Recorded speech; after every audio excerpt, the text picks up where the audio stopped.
tiếp tục liên quan tới cuộc xung đột ở Ukraine. Tổng thống Brazil mới đây kêu gọi nhóm các quốc gia thân thiện giúp đỡ đối thoại để chấm dứt cuộc chiến. Tại Moscow, Tổng thống Nga tiếp Bộ trưởng Quốc phòng Trung Quốc trong chuyến thăm ra nước ngoài đầu tiên từ khi nhậm chức của vị tướng này. Hai bên cam kết duy trì và tăng cường hợp tác trên nhiều mặt. Ở chiến trường trọng điểm Bakhmut, lực lượng Wagner được không quân Nga hỗ trợ đã kiểm soát thêm 2 khu phố và dần đẩy lùi quân đội Ukraine khỏi trung tâm. Nga cũng hoàn thành khóa huấn luyện phi công Belarus sử dụng vũ khí hạt nhân chiến thuật. Trong một động thái tích cực hiếm hoi, Nga và Ukraine tiếp tục trao đổi tù binh chiến tranh. Những thông tin đáng chú ý khác trên toàn cầu. Hàng nghìn người Séc tiếp tục biểu tình phản đối kinh tế trì trệ. Cao ủy đối ngoại EU nói gì về quan hệ với Trung Quốc? Vụ xếp tình báo Mỹ không tin nghi phạm 21 tuổi hành động đơn độc trong vụ rò rỉ bí mật. Giao tranh bùng phát dữ dội tại miền Bắc Burkina Faso. Phê chiến trong FARC sẽ đàm phán hòa bình với chính phủ Colombia vào tháng 5 tới. Nhiều doanh nghiệp Nhật tận dụng ChatGPT cho công việc. Tất cả sẽ có trong chương trình Thời sự quốc tế ngay sau đây.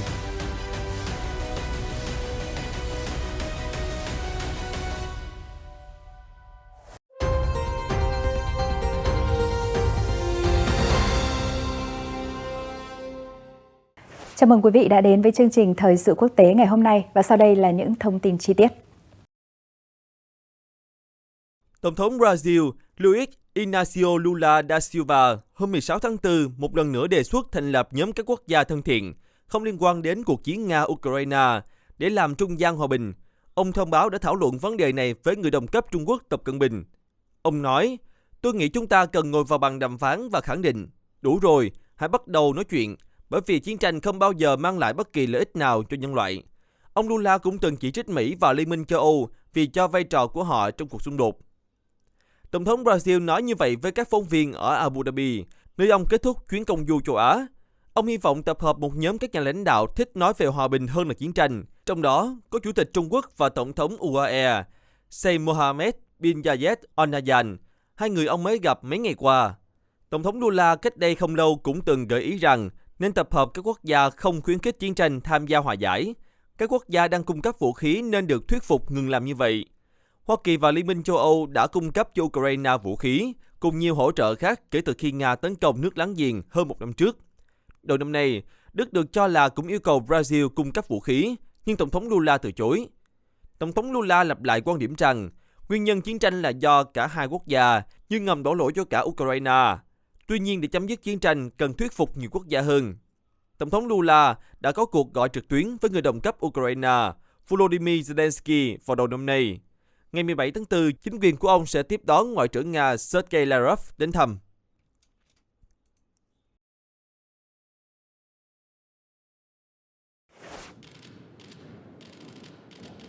Tổng thống Nga Vladimir Putin ngày 16 tháng 4 đã gặp Bộ trưởng Quốc phòng Trung Quốc Lý Thượng Phúc tại Moscow.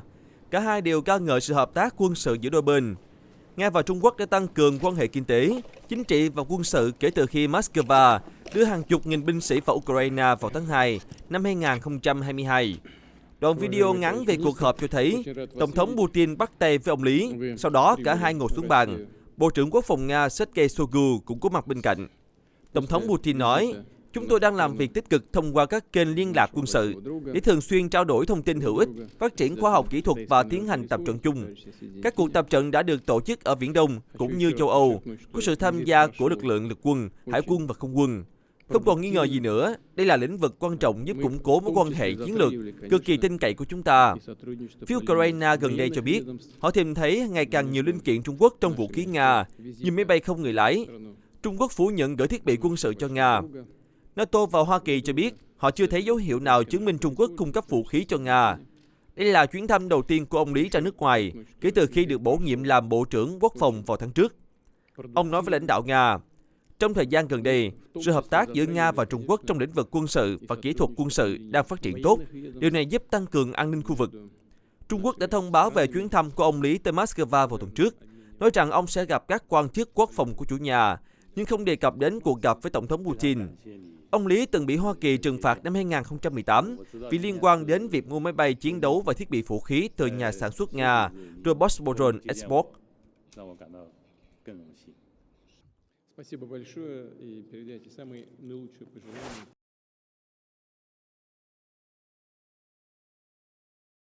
Bộ Quốc phòng Nga hôm 16 tháng 4 cho biết các đơn vị lính đánh thuê Wagner được hỗ trợ bởi không quân đã chiếm được thêm 2 khu phố ở chiến trường Bakhmut, miền đông Ukraine.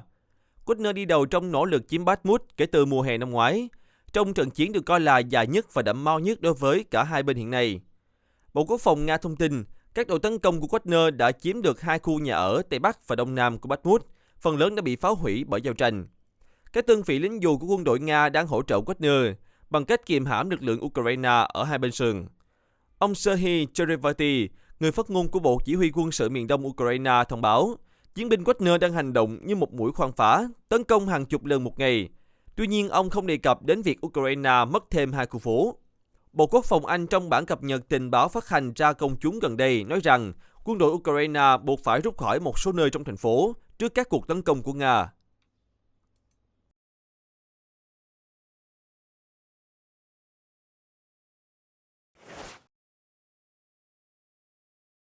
Bộ Quốc phòng Nga mới đây cho biết các phi công thuộc lực lượng không quân Belarus đã hoàn thành khóa huấn luyện sử dụng vũ khí hạt nhân chiến thuật. Đây là một phần trong kế hoạch chung của Moscow và Minsk nhằm bố trí tên lửa hạt nhân chiến thuật của Nga ở nước đồng minh. Theo Defense News, Bộ Quốc phòng Nga ngày 14 tháng 4 thông báo một số phi công Belarus đã đến Nga tham gia đợt huấn luyện sử dụng cường kích Su-25 có thể mang vũ khí hạt nhân. Tổng thống Nga Vladimir Putin vào tháng trước tuyên bố Moscow có kế hoạch đưa một số vũ khí hạt nhân chiến thuật đến Belarus. Giới lãnh đạo hai nước nói rằng động thái này nhằm tăng cường an ninh cho Nga và Belarus, đáp lại hành động mở rộng của NATO. Tổng thống Putin nhấn mạnh Mỹ từ lâu đã bố trí vũ khí hạt nhân trên lãnh thổ các nước đồng minh và Nga chỉ làm theo, chính xác như vậy. Việc triển khai vũ khí hạt nhân chiến thuật của Nga tới Belarus đồng nghĩa phạm vi tấn công tiềm tàng có thể bao gồm cả Ukraine, cùng với các thành viên NATO ở Đông và Trung Âu. Belarus có chung đường biên giới dài 1.250 km với 3 thành viên NATO là Litva, Latvia và Ba Lan. Vũ khí hạt nhân chiến thuật có mục đích tiêu diệt quân địch trên chiến trường. Chúng có tầm bắn tương đối ngắn và sức mạnh kém hơn nhiều so với đầu đạn hạt nhân trang bị cho tên lửa chiến lược tầm xa, vốn có khả năng hủy diệt các thành phố. Tổng thống Putin nói rằng việc xây dựng các cơ sở lưu trữ vũ khí hạt nhân chiến thuật sẽ được hoàn thành ở Belarus trước ngày 1 tháng 7 năm nay. Đồng thời, Nga cũng giúp hiện đại hóa máy bay chiến đấu của Belarus để chúng có thể mang vũ khí hạt nhân. Bên cạnh đó, Moscow cung cấp cho Belarus tên lửa tầm ngắn Iskander có thể gắn đầu đạn hạt nhân.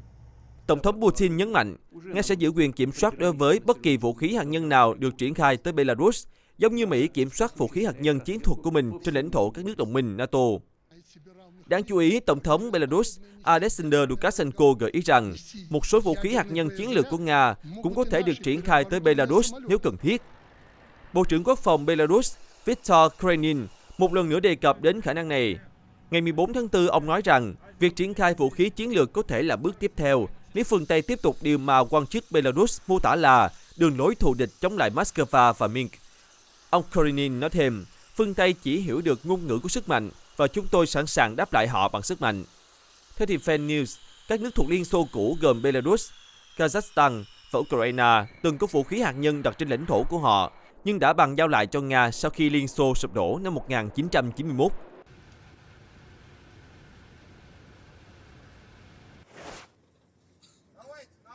Nhóm lính đánh thuê hùng mạnh của Nga là Wagner đã gửi ít nhất 100 tù nhân chiến tranh Ukraine trở lại quê hương để đánh dấu lễ phục sinh của những người theo chính thống giáo. Người sáng lập của nhóm, ông Yevgeny Prigozhin, đã đăng một video vào hôm 16 tháng 4 tường thuật lại sự kiện. Ông Prigozhin nói trên Telegram, chúng tôi cung cấp tất cả nhu cầu các bạn cần, thức ăn, nước uống và chữa bệnh cho người bị thương. Giờ đây các bạn hãy trở về với gia đình, quê hương, làng xóm. Chúng tôi hy vọng các bạn sẽ không rơi vào tay chúng tôi một lần nữa. Chánh văn phòng Tổng thống Volodymyr Zelensky, ông Andriy Yermak cho biết, 130 tù nhân chiến tranh Ukraine đã được trả tự do và trở về nhà trong một cuộc trao đổi lớn nhân dịp lễ phục sinh. Không rõ bao nhiêu binh sĩ Nga đã được đưa về theo chiều ngược lại. Một số nguồn tin nhận định tập đoàn Wagner đang từng bước đẩy lùi lực lượng Ukraine ra khỏi thành phố Bakhmut ở miền đông. Wagner hiện tuyên bố kiểm soát phần lớn đô thị, mặc dù Ukraine nhiều lần bác bỏ việc họ bị đẩy ra ngoài. Hàng nghìn người Séc ngày 16 tháng 4 đã biểu tình tại quảng trường trung tâm Praha, kêu gọi chính phủ từ chức khi không thể giải quyết tình trạng lạm phát và giá năng lượng tăng cao. Cảnh sát không đưa ra ước tính về quy mô cuộc biểu tình, nhưng một số tờ báo nói rằng có thể lên đến hàng chục ngàn người.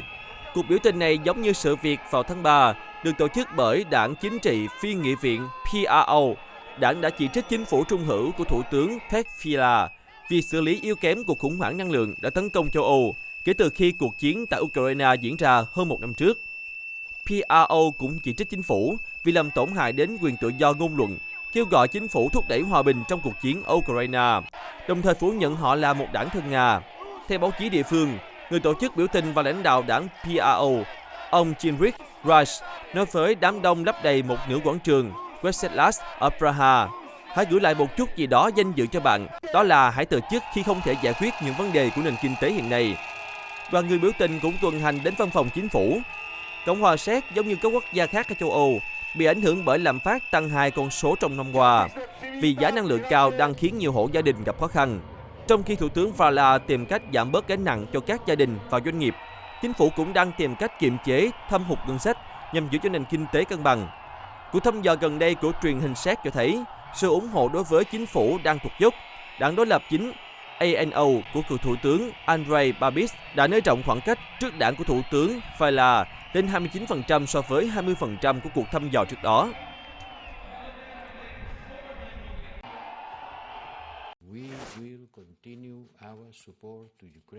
Người đứng đầu chính sách đối ngoại của Liên minh châu Âu, ông Josep Borrell mới đây cho biết, mối quan hệ giữa Trung Quốc và EU sẽ được quyết định bởi hành vi của đất nước tỷ dân, bao gồm cả những gì xảy ra với quần đảo Đài Loan.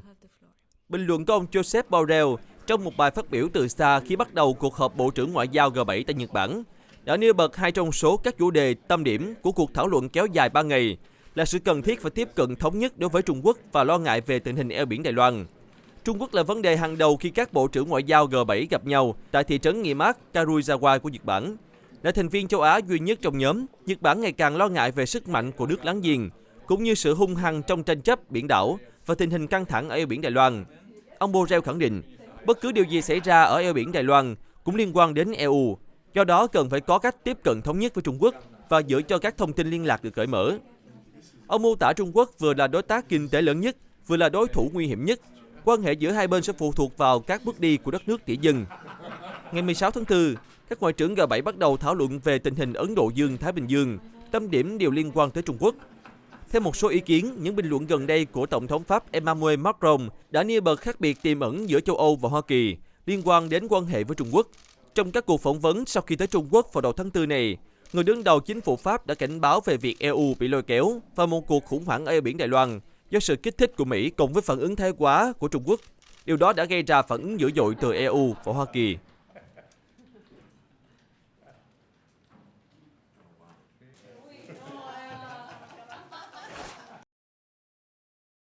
Một cựu quan chức dưới thời Tổng thống Mỹ Donald Trump nói rằng nghi phạm 21 tuổi có thể đã không hành động một mình trong vụ rò rỉ tài liệu mật gây chấn động thời gian qua.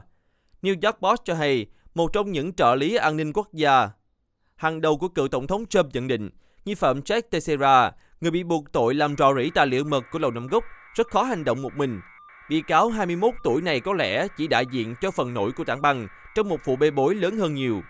Cụ thể, ông Cass Pater, cựu phó giám đốc tình báo quốc gia dưới thời Tổng thống Trump nói rằng không thể nào có chuyện một chuyên gia công nghệ thông tin cấp thuộc vệ binh quốc gia như binh nhất Teixeira lại có quyền truy cập vào kho thông tin tình báo rất nhạy cảm. Ông Patel hôm 15 tháng 4 nói tiếp, ngay cả khi bạn là nhân viên công nghệ thông tin giỏi nhất ở Bộ Quốc phòng, bạn vẫn sẽ bị ngăn tiếp cận thông tin nhạy cảm. Ông Patel, người cũng từng là chánh văn phòng Lầu Năm Góc, nói với hãng tin bảo thủ Breitbart News, hầu như không có một chuyên gia công nghệ thông tin nào nắm bắt được tin tức tình báo. Công việc của họ là cung cấp các hệ thống bảo vệ an toàn xung quanh hồ sơ mật để tránh bị tiết lộ. Đây là thứ nhạy cảm. 99% những người có giấy phép SCI không có quyền truy cập vào thông tin này. Nói về dữ liệu liên quan tới quân đội Ukraine bị lan truyền trên mạng, cựu quan chức Patel nhận xét, những hồ sơ này nhạy cảm khủng khiếp, 90% người có giấy phép truy cập tài liệu tuyệt mật cũng chưa tiếp cận các thông tin này.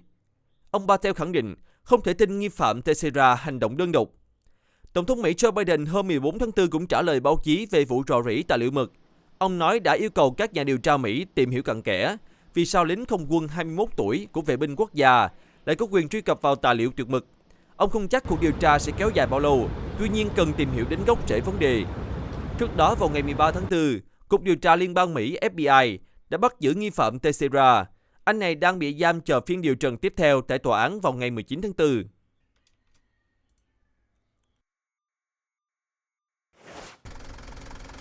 Chính phủ Burkina Faso ngày 16 tháng 4 cho biết, những kẻ vũ trang không rõ danh tính đã tấn công các doanh trại quân đội ở miền Bắc, khiến ít nhất 40 người thiệt mạng và 33 người khác bị thương. Vụ tấn công diễn ra vào ngày 15 tháng 4 tại làng Aurema, gần thị trấn Ouahigouya, không xa biên giới với Mali. Đây là khu vực do các nhóm Hồi giáo cực đoan liên kết với Al-Qaeda và nhà nước Hồi giáo IS gần như kiểm soát, và liên tục thực hiện các cuộc tấn công trong nhiều năm qua. Hiện chưa rõ nhóm nào thực hiện vụ tấn công.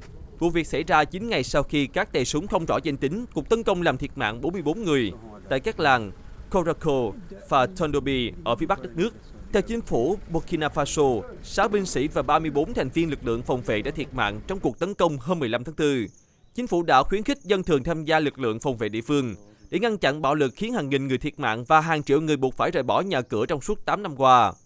Tình trạng bất ổn ở Burkina Faso đã gây ra 2 cuộc đảo chính vào năm ngoái bởi quân đội, với tuyên bố sẽ giành lại quyền kiểm soát toàn bộ đất nước, nhưng vẫn không thể ngăn chặn được các cuộc tấn công.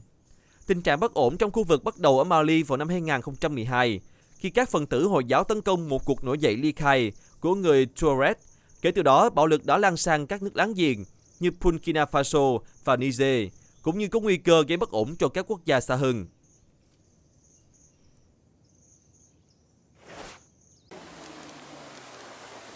Nhóm phiến quân EMC trong tổ chức FARC, những người đã từ chối một thỏa thuận hòa bình mang tính bước ngoặt vào năm 2016, ngày 16 tháng 4 cho biết họ sẵn sàng đối thoại với chính phủ vào ngày 16 tháng 5 để khởi động quá trình tiến tới chấm dứt xung đột. Tổng thống cánh tả Gustavo Petro, cựu thành viên nhóm du kích M19, đã cam kết chấm dứt 6 thập kỷ xung đột vũ trang khiến hơn 450.000 người thiệt mạng bằng cách ký thỏa thuận hòa bình với quân nổi dậy như lực lượng vũ trang cách mạng Colombia, FARC. EMC là một trong hai phe ly khai của FARC, được tạo thành từ các cựu lãnh đạo và chiến binh không chấp nhận thỏa thuận hòa bình năm 2016, cho phép tái hòa nhập vào cuộc sống dân sự của 13.000 cựu chiến binh, những người đã thành lập một đảng chính trị và nhận được 10 ghế trong quốc hội. Ông Angela Utquedo, phát ngôn viên của nhóm vũ trang EMC, nói với các nhà báo, "Chúng tôi thông tin trước toàn thể thế giới rằng các đại biểu của chúng tôi tham gia đối thoại với chính phủ Colombia đã sẵn sàng cho ngày 16 tháng 5 năm nay." Để thể hiện thiện chí, Tổng chưởng lý Francisco Barbosa đã đình chỉ lệnh bắt giữ đối với hơn 20 thành viên EMC vào đầu tháng 3 vừa qua, nhằm tạo điều kiện cho các cuộc đàm phán hòa bình được tổ chức ở thị trấn Llano del Yari, phía nam đất nước. Phe EMC dự đoán có khoảng 2.000 đến 3.500 chiến binh đã duy trì lệnh ngừng bắn song phương với chính phủ Colombia từ đầu năm tới nay. Phe khác trong FARC là Segunda Maguetalia vào tháng 8 năm 2019 đã quay trở lại cuộc đấu tranh vũ trang, tuyên bố rằng nhà nước không tuân thủ thỏa thuận hòa bình. Chính phủ Colombia của Tổng thống Petro đã tái xúc tiến các cuộc đàm phán hòa bình với lực lượng nổi dậy Quân đội Giải phóng Quốc gia ELN. Hai bên đang tìm cách tiến tới một thỏa thuận ngừng bắn song phương tại vòng đàm phán thứ 3 ở Cuba sắp tới.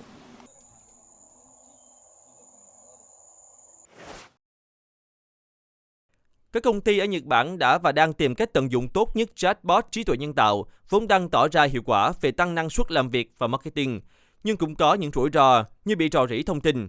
Với sự xuất hiện của ChatGPT, nhiều công ty đã triển khai AI có khả năng trò chuyện tự nhiên bằng cách học hỏi từ khối dữ liệu lớn. Các công ty cũng củng cố quy tắc nội bộ và thực hiện nhiều biện pháp khác để tối ưu hóa việc sử dụng phần mềm của mình, mô phỏng theo ChatGPT. Sumitomo Mitsui Facio Group đã bắt đầu thử nghiệm SMBC GPT, một công cụ AI đàm thoại tự phát triển, tại trụ sở của Sumitomo Mitsui Banking Corp. Công cụ này nhằm nâng cao hiệu quả làm việc của nhân viên và việc sử dụng đã bắt đầu lan rộng sang các công ty còn khác. Nhân viên sử dụng phần mềm này trên máy tính của công ty. Công cụ AI có thể hỗ trợ tìm kiếm các quy tắc và điều khoản của ngân hàng, vốn vô cùng phức tạp, cũng như tạo ra các đề xuất về giải pháp để giải quyết những vấn đề thường xuyên phát sinh với khách hàng doanh nghiệp. Phần mềm này sử dụng dịch vụ điện toán đám mây với tính năng bảo mật và bảo vệ dữ liệu của Microsoft Japan đồng thời thực thi triệt để việc quản lý rủi ro, ngăn rò rỉ thông tin. Nhiệm vụ cung cấp thông tin cho AI sẽ được giới hạn ở trụ sở ngân hàng, cấm sử dụng ở bên ngoài. Đây là điều khác biệt so với ChatGPT phiên bản gốc. Lasense, một công ty lớn về nguồn nhân lực, đã bắt đầu sử dụng ChatGPT từ cuối tháng 2. Phần mềm này giúp tóm tắt văn bản với điều kiện tiên quyết là không được sử dụng khi có thông tin cá nhân hoặc thông tin bí mật. Menta, một công ty liên kết với Lancer, cũng bắt đầu cung cấp dịch vụ nhắn tin tương tự như Line vào ngày 7 tháng 4. Ứng dụng này tự động trả lời các câu hỏi liên quan đến lập trình, được khoảng 7.450 người tải xuống tính đến ngày 11 tháng 4. Dịch vụ Line này nhằm mục đích nâng cao kiến thức cho mọi đối tượng trong công ty, như các cố vấn, kỹ sư và nhân viên bình thường. Những người sử dụng dịch vụ có thể đặt câu hỏi về ngôn ngữ lập trình hoặc thảo luận về sự nghiệp. ChatGPT và phần mềm mô phỏng có thể trả lời nhiều câu hỏi khác nhau, đáp ứng được nhu cầu cơ bản. Lãnh đạo một doanh nghiệp giấu tên nói, chúng tôi muốn các nhân viên có thể sử dụng để hỗ trợ việc học, cũng như làm giảm bớt các khâu phức tạp trong công việc. Chương trình Thời sự quốc tế của chúng tôi đến đây là kết thúc. Một lần nữa cảm ơn quý vị và các bạn đã quan tâm theo dõi. Xin chào và hẹn gặp lại.